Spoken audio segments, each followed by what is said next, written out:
Everyone comes onto the earth and believes they can be something, and we stifle that desire in the face of realism.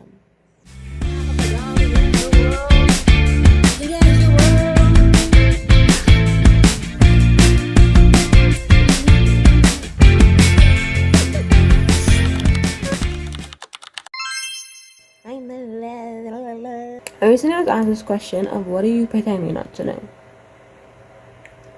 Floored me, rocked me. I was like, damn, she okay, hard hitting questions. And the thing that was really actually mind-boggling to me is it was through a story with Baba Yaga. Right? Now, if you don't know who Baba Yaga is a witch, right?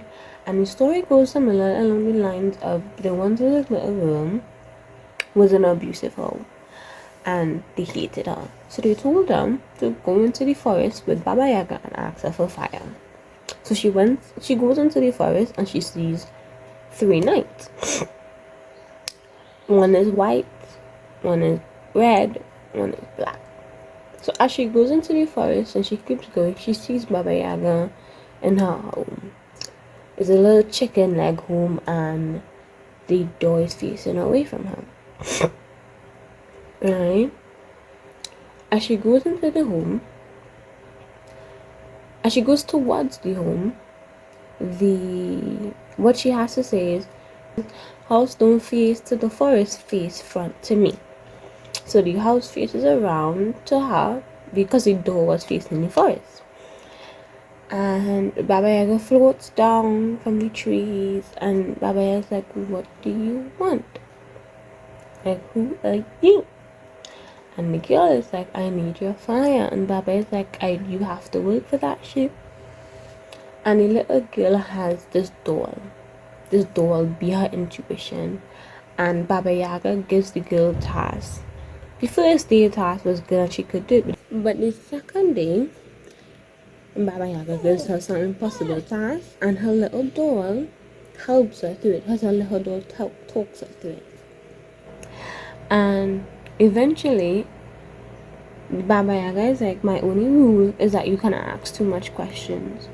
So one day, Baba Yaga is eating her food that the little girl prepared, and Baba Yaga is like, you can ask questions, you can ask your questions.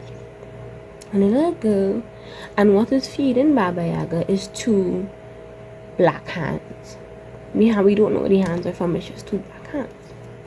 And the little girl, instead of asking about the 2 black hands, she asked about the 3 knights that were in the forest, and she told her one is for the present, past, and future.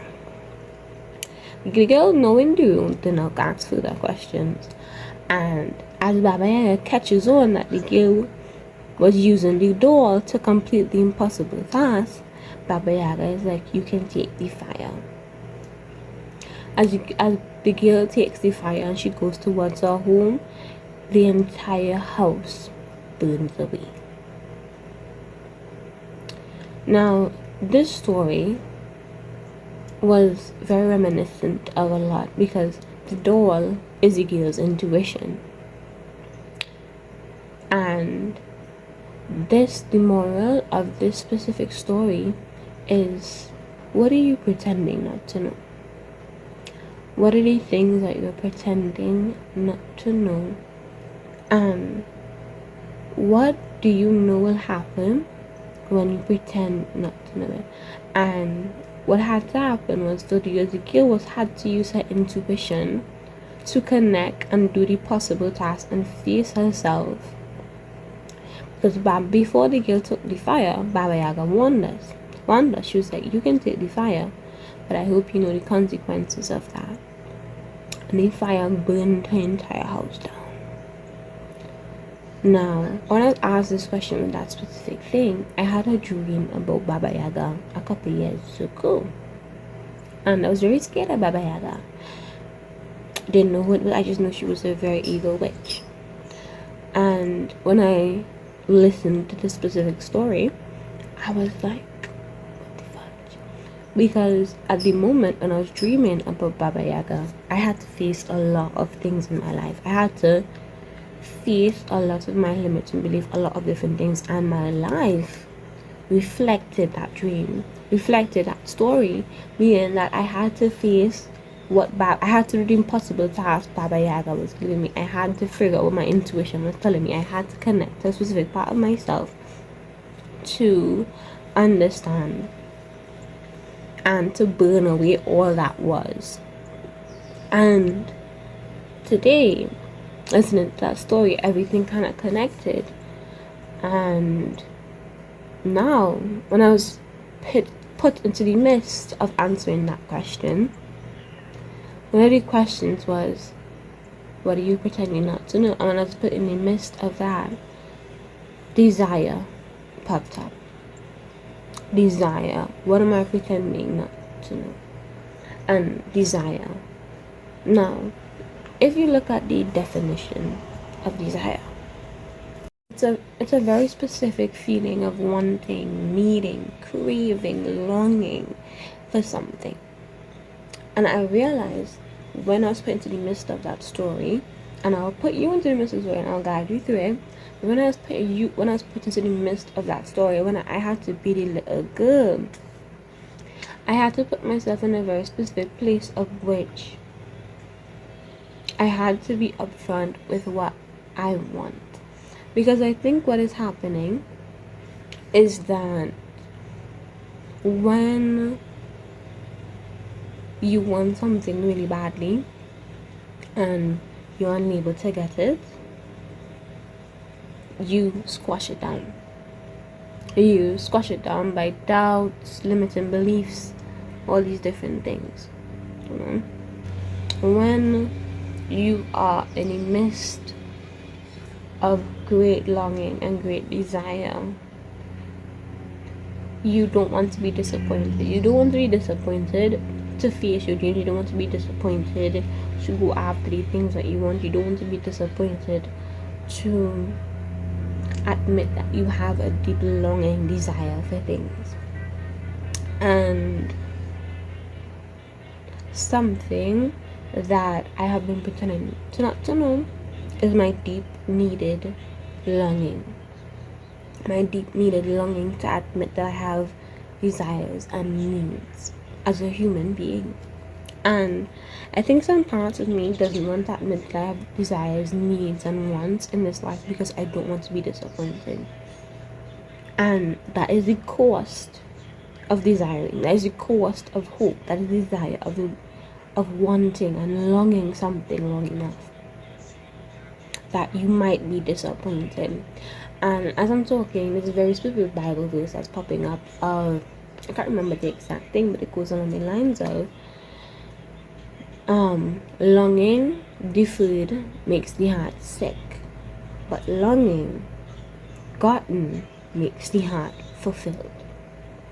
Paraphrasing, obviously, but it's something along those lines, and it makes me question the depths of that, the acknowledgement that longing and that wanting, that desire in your heart can make you feel sick. But there's also the acknowledgement that when it is fulfilled within our body, within our heart, within our soul, we feel amazing. When it is given to us, it is fulfilled in our bodies and my heart feels full. Now this is something I've been questioning a bit, because we should not be trying to stifle our desire in the face of wanting. We shouldn't be trying to stifle that we want big things of our life. Even when it comes to the economy, I know, the economy. But when it comes to specific things from the economy, yesterday I was having this conversation with my friend, and not having this conversation with you, but it's just having this conversation with my friend, and I was like, maybe one day when we get a house, we'll put a balcony. And I was like, in this economy, I don't even know if we get a house. And that was stifling my own desire, my own longing to get a house. And that is not something that should be stifled. That should be something that we should have as a basic human need. Shelter, that is a basic human need. But in the face of being realistic, because I really don't think that's realistic, in the face of being realistic, we stifle our wants and desires, and that's what I was doing, stifling what I wanted, stifling my hope, stifling the things that I want and I need for the sake of realism. And Mary asking, why am I quoting realism? Because having a house, I don't know what I could be doing in the future. I don't know what money could be allotted to me. I could win the lottery for all I know. I don't know what I could be in the future. I don't know what the future holds. I don't know what could be held up for me in the future. And me stifling that opportunity, because in this economy, and that's why in this economy, me stifling that desire closes the door for opportunity, closes the door for wanting and longing and praying for things and having faith for things you cannot see. Because really and truly, the future is unforeseen. We don't know what could be happening. We don't know what's the next step. We don't know what could happen or what could not happen. We don't know. But it's to stifle our desire and our wants and needs for the sake of trying to find it correctly. For the sake of not trying to be hurt. For the sake of not trying to be disappointed. For the sake of trying to not make ourselves and our hearts sick. Is a wrong way to go. Because stifling it doesn't make it go away. You just get better at ignoring it. But if you can acknowledge your wants and needs, if you can acknowledge that you have wants and needs, you can move towards in a very specific way. You want big things as well. You want huge things. You want things that make you happy. You have big dreams and big goals and big aspirations. And I was seeing this quote, this story on Instagram, and it goes on the lines of, everybody thinks they can be somebody big, and then they get in life and the dreamers fall away. Half the dreamers fall away. And the next half falls away by 25, and by 30 we have 1/4, if even, of dreamers and delusionists that can follow their dreams and keep going. And I want to focus on that main part, the first part of everyone comes into the earth and believes they can be something. And we stifle that desire in the face of realism. We stifle that in the face of realism. We stifle that in the face of being realistic. And you may be wondering, why am I putting air quotations as well? Again, of realistic, because there are so many impossible miracles happening every day that we cannot see. And to say that we're being realistic stops luck from coming our way, stops those miracles from coming our way, stops the opportune moment for us to ask for things that we need. And disappointment, fear, hurt is not good enough reason to not have hope. It's not good enough reason to not chase your dreams. It's not good enough reasons to not acknowledge that you have big things that you want to do in this life. You need to acknowledge that you have big things to do. Or you need to acknowledge you have big things you want to do in this life. You need to acknowledge that you have so much you want to do. You need to acknowledge that you have big dreams as fudge, and they're huge and they're motherfucking amazing. And you need to stifle in them in the face of being realistic. Because my darling, my babes, those are excuses. Because you don't want to face yourself. What are you pretending not to do? I remember I said I would guide you through this Baba Yaga story, right? So, you are this little girl, and you're walking through the woods. The white knight passes, past. The red knight passes, present. The black knight passes, future. And the dark woods are welcoming you. The branches snag at your dress, no pants. And as you keep walking, as you keep walking, the words spill out as you see Baba Yaga's house. face away from the forest and face front to me.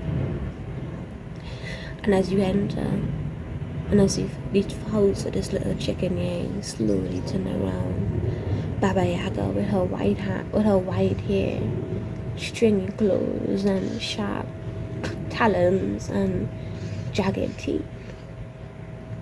She comes to you with a smirk on her face. She knows the things that you're hiding. She knows the things that you're pretending not to know. She knows the deep fire within your soul that you have water and extinguish, and she watches you try to hide away from it. She watches you try to shrink away from it. But you steel yourself enough to look into her eyes and you see your desire. You see the fire.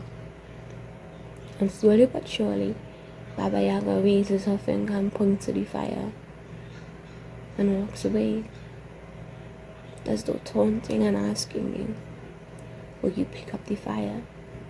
Will you burn away your own life?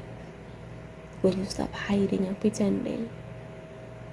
Will you acknowledge what you have pretended to know your whole life?